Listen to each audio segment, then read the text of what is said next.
Hello everyone, welcome to Screen Scream. I'm Viola. Sorry for the delay because I just got back from Japan. In today's episode, we're going to talk about some European movies, and then I will go through all the movies on the chart. Without further ado, let's listen to the introduction of the first new movie we're going to talk about today. Luxembourg. Kola and Vata go in search of their father, who left them when they were children. After they come to know that he is dying in Luxembourg, Kola considers him a hero, while Vata thinks he is a scoundrel. Це мій брат Васька. Ми близнюки. Скажіть, чи є у вас зв'язки з представниками кримінального світу? The first new movie we're going to talk about today is an Ukrainian movie. Remember last week I introduced an Ukrainian documentary talking about the war that's taking place. And this Ukrainian movie we're going to talk about today is a drama. But the story is based on the director's own experience that his father was absent in his childhood as well. We will be able to see the black humor that the director used in his previous works. Yes, director Antonio Lukic is very good at making comedies, and this one, Luxembourg, is no exception. It's a comedy, but at the same time, you will be able to see well-rounded character building, and it's a perfect balance between deep emotions and ridicules. We can say that this movie is a road film that's looking for a father with laughters and tears. It was selected as one of the competition films at the Venice Film Festival, and the brothers in the movie were actually acted by real brothers. They are the hip-hop brothers, Kurgan and Aggregate. We heard in the introduction that one of the brothers thinks that their father is a hero, and the other brother thinks that their father is a jerk. Why is that? Because Koda, who thinks his father is a hero, is a drug trafficker, while his guidance is a bus driver, but he actually sells drugs to people. As for Vasha, his father is a total jerk, because Vasha is a police officer. So this creates a contrast in the movie. I guess the plot will deal with parenting, family relationship, and maybe even touching some parts of immigration because the protagonist grew up in Ukraine, but their father is in Luxembourg right now. So watching this movie, you will be able to feel the humor, but at the same time the sorrow of the characters.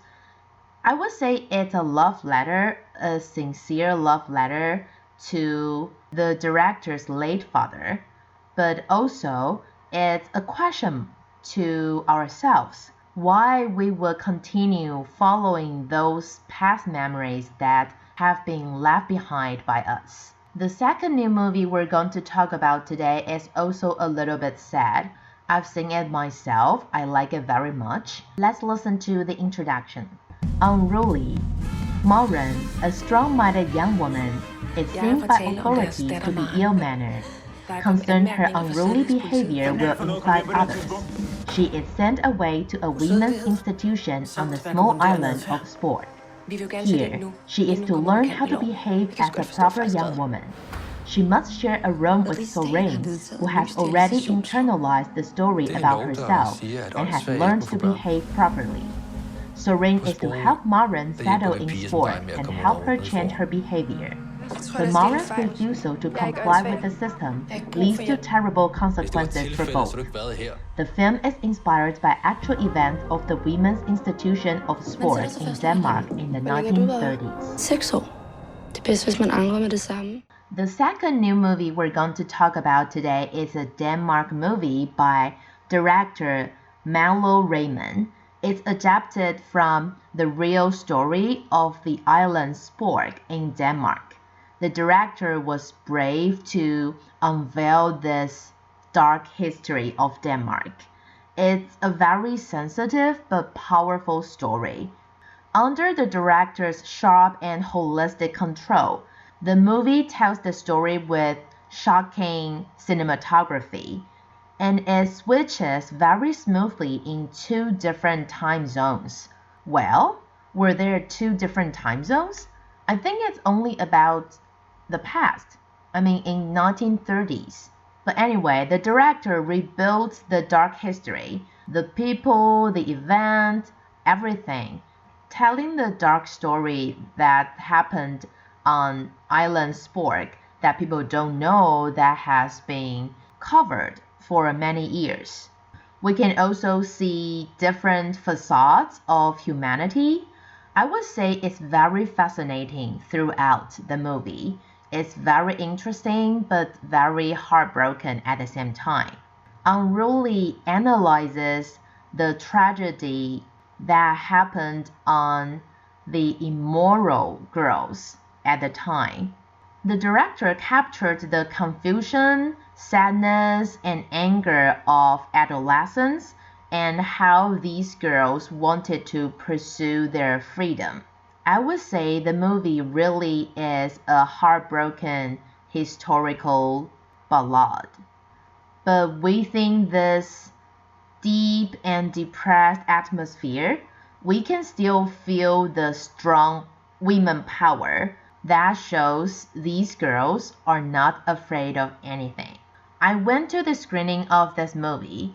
I like it very much because there's another movie that also talks about the story on Island Spork. It's called The Purity of Vengeance. I liked it very much as well after I watched it in 2019. I even bought the whole set of the original novel. It's a great detective novel, and the fourth volume of it talks about Island Spork. So if you wish to learn more about this history, you can go watch these two movies. And before we move on to Top 007 and go through all the movies on the chart, let's review what we had from last week first. We had two top threes, The Exorcist Believer and Lost in Perfection. We also had two top twos, Taylor Swift The Eras Tour and The Boy and the Heron. Top one was Killers of the Flower Moon. We have a lot of changes on the chart this week. Let's check out top 7 to top 4. Top 7. The Bridge Curse 2. The Exorcist Believer. Hey, be home by dinner. I love you. Good morning, Mr. Fielding. Morning, Catherine. Top 6. After Death. I found myself above the crash site. Top 5. Lost in Perfection. 我没有杀任何人，绝对不会有。Top 4. The Boy and the Heron. Oh, it's a little bit crowded from top 7 to top 4 this week. Since I don't have any preference among these movies, I'm going to go through all of them. We have two top 7s this week. The first one is The Bridge Curse 2. Oh my god, it's horror and it's ghost movie. So as you know, I'm not going to talk about it.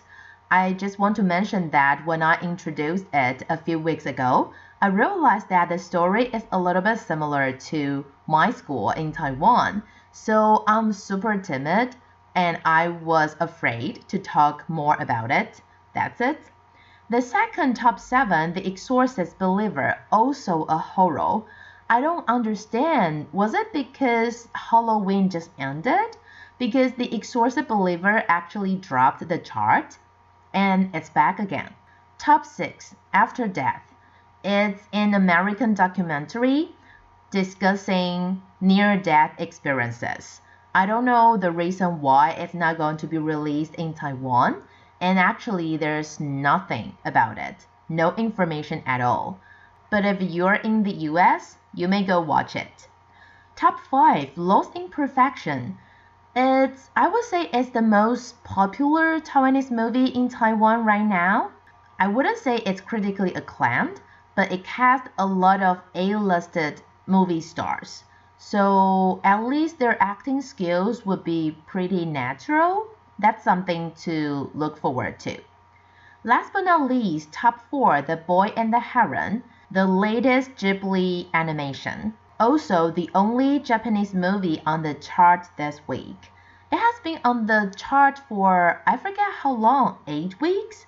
That's pretty amazing. Well, 8 or 5 weeks. It's definitely longer than a month anyway.